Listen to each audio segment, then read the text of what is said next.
La bienveillance. Alors, je vous en ai parlé un petit peu le jour dans une valeur qui me tient, pour moi, à cœur en tout cas, dans ma personne, dans ma personnalité, parce qu'en fait, je pense que déjà, quand on est bienveillant, c'est un petit peu naturel. Tu peux pas être bienveillant comme ça si tu le décides du jour au lendemain, si t'es pas quelqu'un de bienveillant dans ta façon d'agir et dans ton âme. Tu peux pas devenir bienveillant du jour au lendemain sans avoir pris quelques cours particuliers, je pense.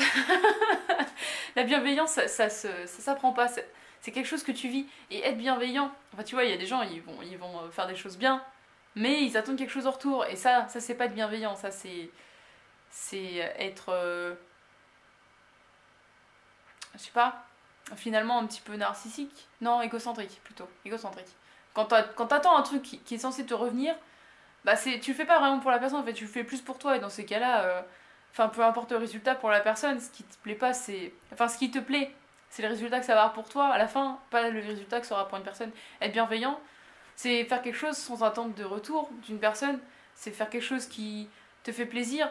Genre, moi, il y a des choses, j'aurais aidé une grand-mère à traverser, j'adore le faire juste parce que ça me fait du bien. Je me dis, ok, ça m'a pris quoi, 30 secondes dans ma vie, mais elle est super contente, je l'ai aidée, ou porter les sacs de quelqu'un quand tu montes dans un immeuble. Enfin, tu vois, c'est des petits trucs que tu fais tous les jours, mais si tu le fais à contre-coeur, bon, bah au moins déjà tu le fais, c'est quand même une bonne chose. Mais le faire avec l'envie de le faire et sans rien attendre en retour, pas se dire oui, c'est parce que je lui ai porté ses sacs, elle va me donner 2 euros.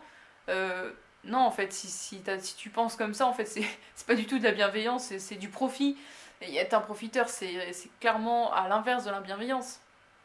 Et voilà. Du coup, je pense que ouais, être bienveillant, c'est pas forcément simple, dans le sens où être bienveillant tous les jours, il y a des jours où on n'a pas envie, il y a des jours où on est moins motivé que d'autres, mais même les jours où t'as pas envie, il y a toujours cette petite voix en toi qui te dit eh oh, cette personne elle a besoin de toi là. Du coup, tu peux pas t'en empêcher, même si t'avais vraiment la flemme de ouf et tout.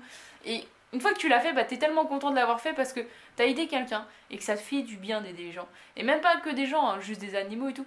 C'est vrai que j'ai toujours eu cette notion de bienveillance même pour les êtres vivants en général. Genre, essaye pas de tuer une araignée devant moi si elle est dans ton appart parce que c'est moi qui vais te tuer, tu vois. Genre, même là, l'araignée, je vais la prendre, je préfère la sortir, tu vois. Même, ou même, tu vois. Enfin, bon, bref, je suis bienveillante dans maximum de ce que je peux faire. Et quand je le suis pas, c'est que vraiment la personne ne le mérite pas. Et c'est vrai que voilà, la bienveillance, ça se mérite. Et dans les deux sens. Tu peux pas être bienveillant envers quelqu'un qui est malveillant envers les autres. Parce que de toute façon, cette personne te donne pas envie d'être bienveillant. Donc voilà, soyez des gens bien, des gens qui. Soyez pas. Enfin, vivez pas que pour vous. Parce que vous n'êtes pas tout seul dans le monde et ça fait du bien aussi de penser un peu aux autres et pas qu'à sa gueule. Même si c'est vrai qu'aujourd'hui c'est un peu compliqué de dire qu'on ne devrait pas penser à soi, parce qu'on fait que ça. Mais voilà, les autres gens aussi ils comptent. Allez, je vous fais des bisous.